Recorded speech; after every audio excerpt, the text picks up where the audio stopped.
Hello everyone, this is Crypto BitLaw, here with another blockchain legal brief, and today we're going to discuss the so-called ACES Act, and it's a law being proposed by the U.S. Congress that would, quote, mitigate the risks of El Salvador adopting Bitcoin as legal tender. So, I guess with that said, is the U.S. running scared of El Salvador and their adoption of Bitcoin? What do they have to fear?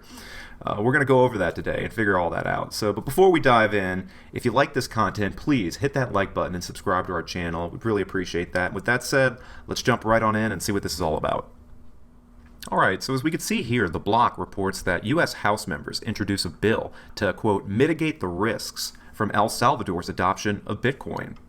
The quick take on this is that two U.S. representatives introduced legislation aimed at mitigating the risks of El Salvador adopting Bitcoin as legal tender, following a similar Senate bill introduced in February. The bill proposes legislation for a so-called Accountability for Cryptocurrency in El Salvador Act, also known as the ACES Act. They say two U.S. representatives introduced legislation aimed at mitigating the risks to the U.S. of El Salvador adopting Bitcoin as legal tender, following a Senate bill introduced in February that focuses on the same actions. The bipartisan House bill, introduced by Representatives Norma Torres, a Democrat from California, and Rick Crawford, a Republican from Arkansas, aims to, quote, mitigate the risks to the United States of El Salvador's adoption of Bitcoin as legal currency. It proposes legislation for a so-called Accountability for Cryptocurrency in El Salvador, or ACES Act, the name of the previous Senate bill. Quote, global financial institutions have studied and detailed the numerous risks of El Salvador's adoption of Bitcoin, and the international community acknowledges the potential danger, Representative Torres said in a press release. Quote, El Salvador is an independent democracy, and we respect its right to self-govern. But the United States must have a plan in place to protect our financial system from the risks of this decision, which appears to be a careless gamble rather than a thoughtful embrace of innovation. According to an April 4th announcement from Torres' office, the bill was introduced as companion legislation to the Senate bill introduced on February 16th by Senators Jim Risch, Bob Menendez, and Bill Cassidy. Like that Senate bill, the House version would also require the State Department to produce a report on El Salvador's Bitcoin adoption and plan to mitigate possible risks. The more recent bill is denoted H.R. 7391. Like its Senate counterpart, the House version would require reports on the adoption of cryptocurrency as a legal tender in El Salvador and for other purposes. The bill was referred to the House Committee on Financial Services and the House Committee on Foreign Affairs. Meanwhile, the Senate placed its own version of the bill on its legislative calendar, signaling that it has enough support from lawmakers to warrant further discussion. Representative Torres serves as the chair of the Central American Caucus, a bipartisan congressional group. Representative Crawford is the ranking member of the House Permanent Select Committee on Intelligence's Subcommittee on Counterterrorism, Counterintelligence, and Counterproliferation. El Salvador's President Nayib Bukele, a Bitcoin supporter who made the cryptocurrency legal tender last September, responded to the original Senate bill with tweets challenging the U.S. "We are not your colony, your backyard, or your front yard," Bukele said in a February 16th tweet. "Stay out of our internal affairs." Bukele is scheduled to speak at the Bitcoin 2022 conference in Miami on April 7th. Alright, so turning now to the congressional website, congress.gov, we could see a copy of the bill as it currently stands in the congressional system. It's H.R. 7391, and turning down here to the text of it, as of today's date, the text has not yet been received for H.R. 7391, and they do have a title for it, and its official title is introduced is to require reports on the adoption of a cryptocurrency as legal tender in El Salvador and for other purposes. So we can't really see the nitty-gritty of what these lawmakers are actually trying to accomplish here, but just based on what we can extrapolate from the title of it, it appears on its face, just on its face at this point in time, without having the text available to see what's in it, that they're just trying to get some sort of a report derived from a variety of these different governmental agencies in order to try to adopt a plan on how to approach the adoption of cryptocurrency, Bitcoin in particular, as legal tender in El Salvador. Now, let's theorize about why the government would want to do that.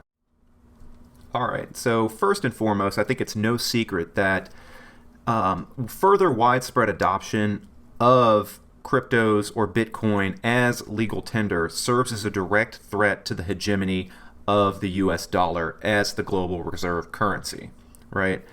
And so I think that this definitely, namely El Salvador's adoption of Bitcoin as legal tender, definitely got the attention of U.S. lawmakers and special interests, mainly the big banks, Fed, Treasury, a lot of the different agencies, and it put them on notice that payments, just the general monetary system in general, is ripe for disruption with the advent of this new technology. So, as a natural result of that, Congress, these lawmakers are trying to assess the situation. I feel like this is one of the preliminary steps in the government being able to address and react to this disruptive technology. So this is one of the preliminary tasks that they're going to engage in, this report-making process by way of this bill, in order to figure out how